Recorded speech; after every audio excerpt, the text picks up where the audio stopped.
বন্ধুগণ, ১-১.৫ বছরের একটি গাছ, আম গাছ, অনেক ফুল আসছে। আপনি তো খুশিতে নাই, এটায় ফল রাখবো, ফল হবে, কিন্তু না। আপনি পর্যাপ্ত পরিমাণ বয়স না হলে কখনো গাছে ফল রাখবেন না। এখন বলতে পারেন আমি রাখছি কেন, আমি এগুলো রাখিনি, আমি সময়ের ব্যবধানে আসতে পারিনি, কিন্তু এইগুলো আমি সব ফেলে দেব। কেন ফেলে দেব? আপনি যদি এগুলো না ফেলেন তাহলে কি হবে? একটু মনোযোগ দিয়ে শুনেন।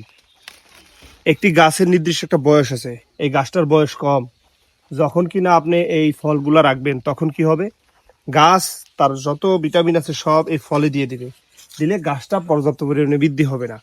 তার মানে এটা কি দাঁড়ালো, আপনি কিন্তু গাছ যদি যথেষ্ট পরিমাণে পুষ্টিদায়ক না হয়, গাছ যদি পুষ্ট না হয়, বড় না হয়, তাহলে আপনি ফলই পাবেন না। এই জন্য প্রথম বছর কখনোই ফল রাখবেন না।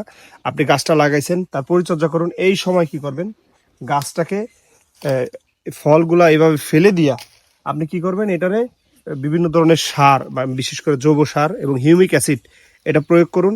দেখবেন ইনশাল্লাহ গাছটা 1 থেকে 2 বছরের মধ্যে দারুণ একটা আকার ধারণ করবে এবং পরবর্তীতে আপনি ফল নিলে ভালো পরিমাণে ফলন পাবেন।